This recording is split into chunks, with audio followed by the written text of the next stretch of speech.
بخششیں ہم سب کو نصیب فرمائے۔ آمین۔ آج کی گفتگو کا عنوان ہے حضور سرور کونین کے بدن اقدس، جسم اقدس اور طاہر و مطہر کی شان کیا ہے۔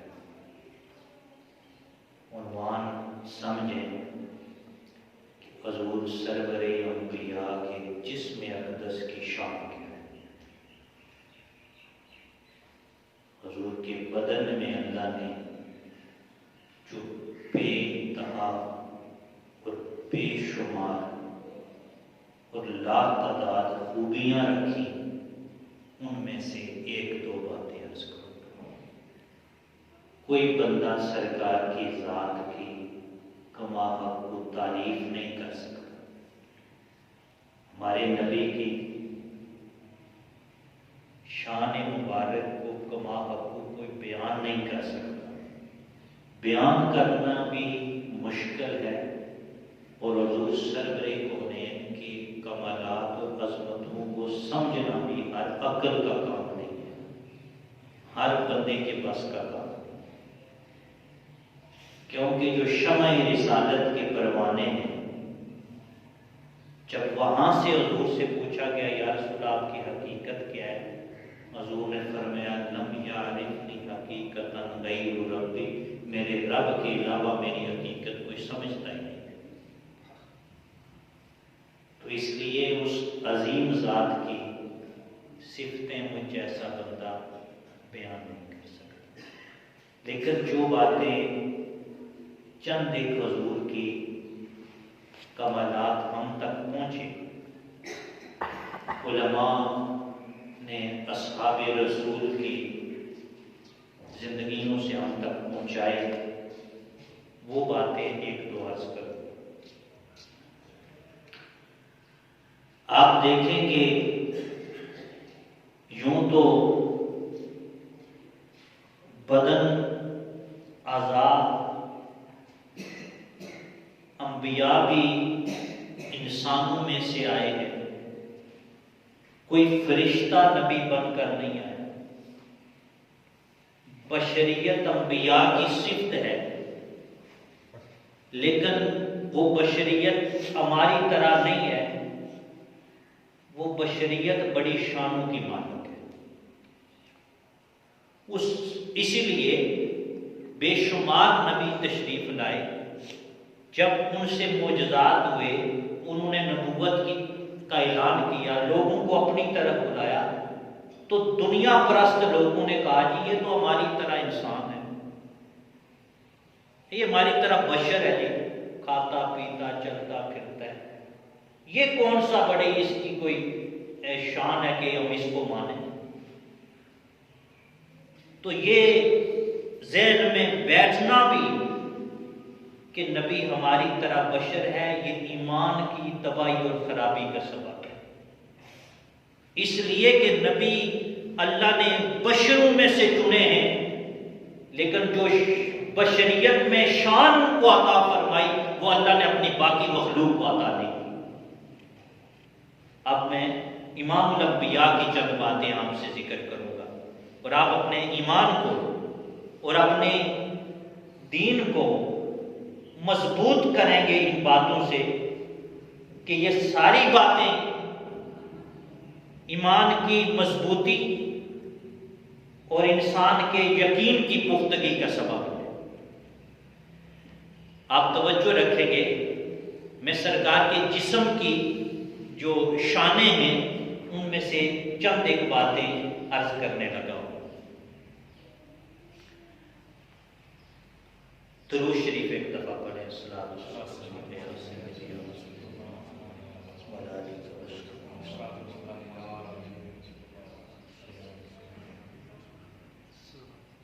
ہمارے جسم کی یہ حالت ہے کہ پسینہ آئے تو بدبو آتی ہے، ہم سپرے لگاتے ہیں، کوئی کریم استعمال کرتے ہیں، چلو پسینے میں پسینہ آئے تو کسی بیٹھنے والے کو بدبو نہ آئے، ہم اپنے جسم سے کپڑا پسینے میں اتاریں بدبو آتی ہے، ہم بھی بشر ہیں لیکن ہماری بشریت میں نظافت نہیں، ہمارے پسینے میں بدبو ہے۔ آؤ میں تمہیں نبی کے پسینے کی ایک بات بتاؤں۔ ایک انصاری صحابی سرکار دو عالم صلی اللہ علیہ وسلم کی بارگاہ اقدس میں تشریف لائے۔ آپ نے پوچھا یا رسول اللہ میری بیٹی کی شادی ہے، کچھ عنایت فرمائے۔ سرکار دو عالم نے ارشاد فرمایا کہ تم کل آنا اور ایک شیشی اور اس کے ساتھ ایک لکڑی لے کر آنا، کوئی چیز میں تمہیں دوں گا۔ دوسرے دن وہ صحابی اس وقت مقررہ پر جو آقا نے عطا کیا تھا اس وقت پہ تشریف لائے، شیشی بھی پاس تھی اور وہ لکڑی کی ایک چھڑی بھی پاس تھی۔ حضور گرمی کا موسم ہے، سرکار نے اپنے جسم اطہر سے اس شیشی میں پسینہ بھرا اور آقا نے فرمایا جاؤ یہ پسینہ لے جاؤ، جب اپنی بیٹی کو دلہن بناؤ گے یہ پسینہ خوشبو کے طور پہ اس میں استعمال کرو۔ صحابی رسول چلے گئے، جب دلہن بنی خوشبو لگی، محلے کی عورتیں آئیں، وہ پوچھنے لگی یارو یہ تو بتاؤ اس دلہن نے جو خوشبو لگائی ہے ایسی خوشبو تو ہم نے کبھی سونگھی نہیں ہے، یہ تو خوشبو ہمیں نے کہیں دیکھی نہیں ہے جو ملتی ہو کہیں سے۔ پوچھا گیا تو پتا چلا یہ سرکار دو عالم کا پسینہ دلہن کو لگایا گیا ہے جس سے پورا گھر معطر ہو گیا ہے۔ اور پھر میں آپ کو حضور کے پسینے کی یہ شان بتاتا ہوں کہ اسی دلہن جب اپنے گھر میں گئی تو اس خوشبو کی جب تک یہ دلہن زندہ رہی اس گھر سے اس سرکار کے پسینے کی خوشبو آتی رہی، لوگوں نے نام ہی رکھ دیا اس گھر کا کہ خوشبو والا گھر۔ حضور کے پسینے کی کہیں لگ جائے تو نسلوں تک خوشبو آتی ہے، ہمارے پسینے میں بدبو آتی ہے۔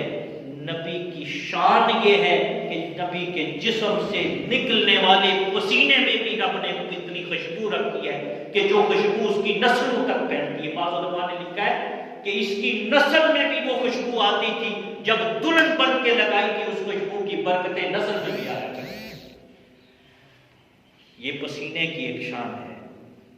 اور حضور کی خوشبو کا کیا عالم تھا، صحابہ کہتے ہیں جب کہیں ہمیں پتہ نہ چلے سرکار چلے کدھر گئے تو ہم حضور کی خوشبو ہمیں آتی تھی، جس راستے سے حضور گزرتے تھے خوشبو آیا کرتی تھی، ہم اس خوشبو کے پیچھے چل کے مصطفیٰ کو پا لیتے تھے۔ حضور کے جسم کی جو شانیں ہیں ان شانوں کا کیا کمال ہے کہ میں آپ کو ایک اور واقعہ سناتا ہوں۔ ایک صحابیہ ایک ام عاصم ہیں جو روایت کرتی ہیں، یہ عتبہ بن فرقد کی بیوی ہے اور انہوں نے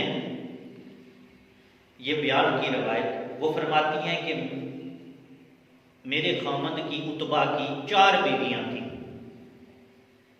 اور چاروں بیویاں جو ہیں وہ آپس میں ہم جب بیٹھتی تھی تو بات یہ کرتی تھی کہ ہمارا خامند جو ہے کبھی ہم نے اسے خوشبو لگاتے نہیں دیکھا،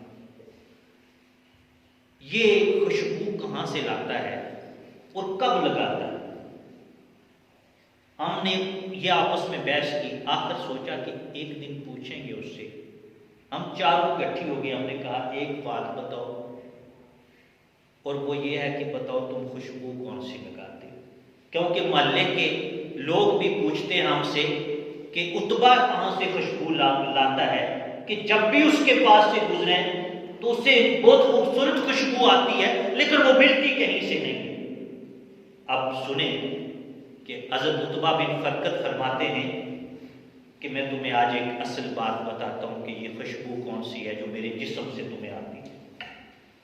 کہا میں ایک دفعہ مجھے جسم میں سرخ پھوڑے نکل گئے، پھنسیاں نکل گئی، میں سرکار دو عالم کی بارگاہ میں چلا گیا اور حضور سرور کائنات نے کہ بارگاہ میں عرض کی یا رسول اللہ میرے جسم پہ دانے نکل گئے ہیں، پھسیاں نکل گئی ہیں سرخ سرخ، آقا کوئی اس کے لیے دعا فرما۔ سرکار دو عالم نے فرمایا کہ عتبہ یہ اپنے جسم سے کپڑے اتار لو۔ آپ فرماتے ہیں میں نے اپنے ناک اور گھٹنوں کے درمیان لگوٹ کس لی اور باقی جسم سے کپڑے اتار دیے، اور آقا دو عالم صلی اللہ علیہ وسلم نے کچھ پڑھ کے اپنے ہاتھ پہ دم کیا اور ہاتھ پہ اپنے لعاب مبارک کو تھوڑا اپنے ہاتھ پہ لگا کے میرے پورے جسم پر پھیرا۔ اللہ نے مجھے ان پھوڑوں اور پھسیوں سے بھی شفا دی، اور آج تک میں بوڑھا ہو گیا ہوں۔ جو جسم سے خوشبو آتی ہے یہ مصطفیٰ کے ہاتھ مس کرنے کی برکت ہے۔ میں کوئی بازار سے خوشبو خریدتا نہیں ہوں، یہ آقا کریم کے دستے مبارک کے لگنے کی برکت ہے کہ عتبہ کے جسم سے خوشبو آتی ہے۔ لوگ پوچھتے ہیں عتبہ تو نے خوشبو کون سی لگائی ہے؟ میں کوئی بازار سے خوشبو نہیں لیتا، یہ مصطفیٰ کے ہاتھوں کی برکت ہے مس ہونے کی، اور حضور کے لعاب کے مس ہونے کی برکت ہے کہ عتبہ کے جسم سے آج تک وہ خوشبو آ رہی ہے۔ آقا کی زندگی کی بہت شان ہے۔ حضور سرور کونین کی جسم اقدس کی جہاں مس ہوتا تھا، حضور کے لعاب کی ایک اور شان سن لیں کہ ہمارے تھوک میں ڈاکٹر کہتے ہیں تھوک راستے میں نہ پھینکے کہ اس تھوک سے جراثیم پھیلتے ہیں، لیکن مصطفیٰ کے لعاب سے شفائیں پیدا ہوتی ہیں۔ کیسے ہو سکتا ہے کہ نبی انسانوں کی طرح عام ہو جائے؟ نبی کا بدن بھی عام انسانوں سے بلند و بالا ہوتا ہے۔ اور سرکار دو عالم کے لعاب کی برکتیں میں سے ایک بات اور سن لیں۔ حضور سرور کونین کے ایک صحابی تھے حضرت قتادہ رضی اللہ تعالیٰ، ایک جنگ میں تیر لگا تو ان کا جو آنکھ تھی پوری باہر نکل گئی، آنکھ ہتھیلی پہ رکھی اور آقا کریم کی بارگاہ میں ایک آنکھ پہ ہاتھ رکھا، ایک ہتھیلی پہ رکھی، سرکار کی بارگاہ میں تشریف لے گئے۔ کہا یا رسول اللہ لڑتے لڑتے تیر لگا اور یہ آنکھ میری باہر نکل آئی، آقا اس کا علاج کرو۔ حضرت قتادہ فرماتے ہیں جب میں نے سرکار کو یہ کہا، حضور نے وہ آنکھ اپنی جگہ پہ رکھ کے حضور نے اپنی انگلی پہ لعاب دان لگایا اور میری اس آنکھ کے زخم پہ لگایا، اور کچھ وقت نہیں گزرا تھا کہ میری پوری آنکھ درست ہو گئی۔ درستی نہیں ہوئی، حضرت قتادہ فرماتے ہیں جو پہلے کی آنکھ تھی اس سے بھی بڑھ کر اس آنکھ میں نظر آتا تھا۔ سبحان اللہ۔ اور پھر سرکار کے اس لعاب سے شفا بھی ہوئی اور روشنی میں بھی اضافہ ہوا۔ اور پھر کمال یہ ہے کہ علماء لکھتے ہیں حضرت قتادہ کی پوری نسل میں یہ بات چلتی تھی، ایک آنکھ کی روشنی اتنی تیز ہوتی تھی دوسری کی اس سے کم ہوتی تھی۔ جس آنکھ میں سرکار کا لعاب لگا ہے اس کی برکتوں سے نسلوں تک روشنی نے اللہ نے اس آنکھ کی روشنی بڑھا دی۔ حضور سرور کونین کی جسم اقدس کی جو شانیں ہیں وہ بے مثل و بے مثال ہیں۔ حضور کو کہ خون ہمارے جسم میں خون نکلے، ڈاکٹر لوگ جانتے ہیں کہ خون سے پرہیز کا کہتے ہیں کہ خون کا سے جو ہے وہ جسم میں یہ بیماریاں پیدا ہوتی ہیں خون استعمال کرنے سے۔ خون کوئی کھاتا نہیں ہے، کوئی پیتا نہیں ہے، لیکن آؤ ایک سرکار دو عالم کے خون مقدس کی ایک بات۔ میں نے کہا کہ ہمارے جسموں میں پسینہ نکلے اس کی بدبو، نبی کے جسم سے جو پسینہ نکلتا تھا خوشبو، اور خوشبو صرف تھوڑی دیر کے لیے نہیں نسلوں تک رہتی تھی۔ ہمارے جسم سے خون نکلے ناپاک خون نکلے، اس کے نکلنے سے انسانوں میں بیماریاں پھیلتی ہیں۔ کوئی ڈاکٹر کسی کو شریعت بھی اجازت نہیں دیتی کہ کسی کا خون بندہ پی جائے۔ جانور کو ذبح کرتے ہوئے بھی کہا کہ خون نکلنا چاہیے زیادہ، اس لیے کہ خون میں جراثیم ہوتے ہیں تاکہ گوشت خون سے پاک ہو جائے۔ لیکن آؤ مصطفیٰ کے خون کی ایک شان بتا. حضور کے جسم اطہر میں اللہ نے وہ شانیں رکھی تھی کہ جس نے بھی سرکار کے جسم کے جس حصے سے بھی فیض پایا وہ صرف ایک لمحے کے لیے نہیں تھا، وہ قیامت تک کے لیے اور برسوں کے لیے وہ فیض جاری تھا. حضور کے ایک صحابی تھے حضرت مالک بن سنان رضی اللہ تعالیٰ. غزوہ احد میں سرکار کو ایک تیر، ایک چھری لگی چھوٹی سی پیشانی پہ، غزوہ احد کے موقع. حضرت مالک بن سنان نے اپنے دانت لگا کے حضور کی پیشانی سے وہ چھنیاں چنی. آپ فرماتے ہیں جب میں چھنیاں چن رہا تھا حضور کی پیشانی سے خون نکلنے لگا. حضرت مالک بن سنان نے محبت رسول میں فرماتے میں نے چوس لگائی اور خون سارا پی لیا سرکار. اور آقا کریم نے جب دیکھا تو حضور مسکرائے اور سرکار نے فرمایا مالک بن سنان لن تصیبہ النار. مالک بن سنان اس خون کی برکت یہ ہوگی کہ اللہ نے جو دوزخ کی آگ جلائی ہے تیرے بدن کو کوئی دوزخ کی آگ بھی نہیں جلا سکتی. ایک صحابی تھے ان نے پچنے لگوائیں اور سرکار دو عالم نے پچنے لگائیں کہ آج کل چائنا کا بھی ایک سسٹم ہے. یہ ڈاکٹر مظہر صاحب یہ سمجھتے ہیں کہ یہ جو فسد اس کو عربی میں کہتے ہیں اور چھیدتے ہیں اور ایک مشین کے ذریعے جسم سے خون نکالتے ہیں، یہ بیماری کا ایک علاج کا طریقہ تھا. یہ تو قدیم زمانے میں بھی تھا، آج کل بھی یہ لوگ اس طرح خون نکلوا رہے ہیں جسم سے. آقا دو عالم کی یہ سنت بھی ہے. سرکار دو عالم نے جسم اقدس سے خون نکلوایا اور حضور نے ارشاد فرمایا کہ حضرت عبداللہ بن زبیر صحابی تھے. حضور نے فرمایا کہ یہ جو خون ہے کسی صاف جگہ پہ گراؤ، پاکیزہ جگہ پہ جاؤ. اور شیشی میں تھا وہ نکلا خون جسم سے، کہا یہ صاف جگہ پہ گراؤ. حضرت عبداللہ بن زبیر صحابی رسول ہے، آپ نے وہ خون مبارک شیشی کا لیا، باہر نکلے دیکھا، سوچا یہ نبی کا خون ہے، کہاں گیا. سوچ کے سمجھ میں آئی کہ جگہ اتنی پاک نہیں ہے جہاں نبی کا خون گیا. بس وہ شیشی منہ سے لگائی، پی لی. سرکار کی بارگاہ میں آئی، حضور نے پوچھا کہ عبداللہ کیا کیا ہے خون کا؟ کہا یا رسول اللہ پی لیا ہے. حضور نے فرمایا عبداللہ بن زبیر سرکار ناراض نہیں ہوئے. حضور نے فرمایا دعا دی، عبداللہ بن زبیر جو تو نے خون پیا ہے اس کی برکت سے اللہ تجھ کو وہ بہادری عطا فرمائے گا کہ تیرے مثل کا کوئی بہادر نہیں ہوگا. اور کہتے ہیں یہ تاریخ نے پھر ثابت کیا، جب مکہ پہ ظلم و ستم کیا جانے لگا تو جو سینہ سفر ہو کے کھڑا ہوا وہ عبداللہ بن زبیر، جس نے دشمنوں کے سامنے سینہ تان کے کھڑا ہوا وہ وہی تھا جس نے مصطفیٰ کے خون مبارک برکت سمجھ کے پی لیا. حضور کے خون کی یہ برکت ہے. ایک برکت سن لیں، کیونکہ یہ ہماری نسلوں کو، ہمارے بچوں کو اور ہمارے معاشرے میں جوانوں کو اور ہم کو مسلمانوں کو پتہ ہونا چاہیے کہ ہمارے نبی کے جسم کی شان کیا تھی جو کسی اور کو شان عطا نہیں کی. مصطفیٰ کو رب نے وہ شان عطا فرمائی. مثلا حضور پیشاب جو ہے سرکار دو عالم کے پیشاب کا ایک واقعہ اس کی برکات بھی سن لیں. حضرت عائشہ صدیقہ کی ایک جملہ سن لیں. حضرت عائشہ صدیقہ نے حضور سے پوچھا یا رسول اللہ بیت الخلاء میں آپ جاتے ہیں، میں نے کبھی آپ کی قضائے حاجت نہیں دیکھی، کبھی وہ وہاں کوئی نشان نہیں دیکھا کہ یا رسول اللہ آپ کی بندہ بیت الخلاء ٹائلٹ میں جاتا ہے کوئی اس کا نشان ہوتا ہے. آقا میں نے کبھی نہیں دیکھا. میرے قریب آقا نے ام المومنین حضرت عائشہ صدیقہ سے فرمایا عائشہ تمہیں پتہ ہے ان اللہ امر الارض ان یبتلیا ما خرج من النبی، اللہ نے زمین کو حکم دیا ہے عائشہ کہ نبی کے جسم سے جو نکلے زمین اس کو اپنے جسم میں لپیٹ لے، وہ کسی پر ظاہر نہ کرے. اللہ نے نبیوں کے جسم سے نکلنے والی چیز کو بھی زمین کو حکم دیا اس کو سنبھال لو، یہ میرے نبی کے جسم سے نکلے، یہ اتنے پاکیزہ جسم.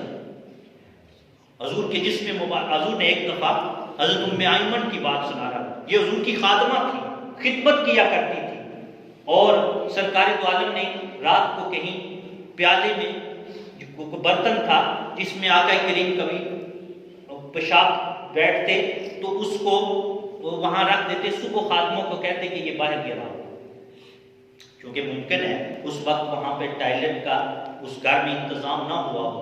تو آقا کریم نے صبح کے وقت جب حضرت ام ایمن سے کہا کہ یہ پیالہ جو ہے وہ دیکھو اور اسے باہر گراؤ، تو حضرت ام ایمن کہتی ہیں یا رسول اللہ رات کو اندھیرا تھا، مجھے پیاس سخت لگی تھی، میں نے وہ پیالے اٹھایا پی لیا، مجھ سے تو کچھ کستوری کی خوشبو آ رہی تھی، وہ تو پتہ نہیں چلتا تھا. آقا نے تھوڑے مسکرائے، پھر سرکار نے فرمایا ام ایمن تیری نسل میں پیٹ کا درد نہیں ہوگا. تو حضور کے جسم کی اتنی شانیں ہیں کہ جو اس جسم سے مس ہو گیا اللہ نے اس پہ بھی دوزخ کی آگ حرام کر دی. ایک صحابی تھے، حضور صفے سیدھی کر رہے تھے جنگ میں، ہمارے نبی کی شانیں بہت ہیں، یہ تو وہ جسم ہے جس کی پاکیزگی کے ترانے فرشتے اور آسمانوں پہ خدا زمین کی ساری مخلوق گاتی رہی ہے. اور صحابہ نے جس انداز میں اپنے نبی کو سمجھا، ایک صحابی تھے حضور غزوے کے موقع پر لائنیں سیدھی کر رہے تھے تو سرکار دو عالم کے ہاتھ میں چھڑی تھی، حضور نے چھڑی لگاتے لگاتے ایک صحابی کے پیٹھ پہ لگائی. صحابی نے کہا یا رسول اللہ آپ نے مجھے چھڑی ماری ہے، میں بدلہ لوں گا. حضور نے فرمایا بدلہ لے لو، قیامت کے دن میں بدلہ دینے سے بہتر ہے دنیا میں مجھ سے بدلہ لے. صحابی رسول نے فرمایا، اور پھر شان دیکھیں یہ سرکار کی ہے، صحابی کہتا ہے کہ میں بدلہ لوں گا. اگر آج کل کوئی کسی کو یہ کہہ دے، کوئی اگر کوئی بڈیرا بندہ ہو، اس کو کوئی بندہ کسی کو کوئی دھمکی دے، کچھ ڈرائے اور وہ کہے نہیں میں اس سے بدلہ لوں گا، بندہ محسوس کرتا ہے. لیکن سرکار کے اخلاق کی کیا شان ہے، حضور نے فرمایا بدلہ لے لو، قیامت کے دن جواب دینا بڑا مشکل ہے، دنیا میں لے لو. صحابی رسول نے فرمایا یا رسول اللہ میرا جسم پیٹ ننگا تھا، آپ بھی اپنا پیٹ ننگا کریں، اس پہ میں چھڑی ماروں گا، کیونکہ آپ نے میرے ننگے پیٹ پہ چھڑی ماری ہے، میں بھی ننگے پیٹ پہ چھڑی ماروں گا. آقا نے اپنے جسم سے کپڑا ہٹایا، صحابی نپٹ گئے جسم کے ساتھ اور حضور کے ساتھ مل کے حضور مسکرائے. حضور نے فرمایا کیوں ایسا کیا ہے؟ کہا یا رسول اللہ اس لیے کیا ہے کہ جو جسم آپ کے جسم سے مس ہو جائے اسے دوزخ کی آگ نہیں کھاتی. حضور نے فرمایا جاؤ میرے صحابی تیرے جسم کو دوزخ کی آگ نہیں کھائے گی، کیونکہ تم نے نبی کے جسم کے ساتھ اپنا جسم ملا. تو یہ شانیں ہیں سرکار دو عالم کے جسم اقدس کی. میں نے آج یہ چند ایک باتیں اس لیے کی کہ یہ بات ہمیں سمجھنی چاہیے کہ ہم پاک ہی اس وقت ہو سکتے ہیں جب نبی کی پاکی کے ترانے گائیں. تو علماء نے کہا ہے جو آدمی گناہوں سے لتھڑا ہوا ہو نا، وہ بس اتنا بھی پڑھتا رہے کہ میرے کریم آقا کا جسم بہت پاک تھا، میرے نبی کا جسم بہت صاف تھا، اتنا بھی پڑھتا رہے اللہ اس کے جسم کو پاک فرما دیتا ہے. حضور کے جسم کو کی صفائی کے ترانے بندہ پڑھتا رہے تو اللہ اس کو پاکی عطا فرماتا ہے، کیونکہ حضور کے جسم کے ایک ایک بال میں، ایک ایک حصے میں اللہ نے جو شانیں رکھی ہیں وہ انسانوں میں سے کسی کے جسم میں وہ شانیں نہیں رکھی ہیں. میں نے کہا یہ عرض کی ہیں 2-3 باتیں کہ سرکار کا پسینہ خوشبو والا تھا، اور وہ بات ایسی تھی کہ جو میں پہلے ذکر کر چکا ہوں کہ وہ ایسا پسینہ تھا جس جسم میں لگا اس کی نسلوں تک وہ خوشبو آتی رہی. حضور کا خون جس کے جسم میں گیا اس کے جسم پہ آگ حرام ہو گئی. حضور کے جسم کے ساتھ جو مس ہو گیا وہ بھی دوزخ کی آگ سے نجات پا گیا. اللہ نے ہمارے نبی کو جو شانیں عطا کی ہیں وہ انسان ان شانوں کو سمجھ نہیں سکتا. یہ حضور کے بدن کی شانوں سے چند باتیں آپ کی خدمت میں عرض کی. دعا ہے کہ پروردگار عالم ہمیں سرکار کی سچی محبت عطا فرمائے.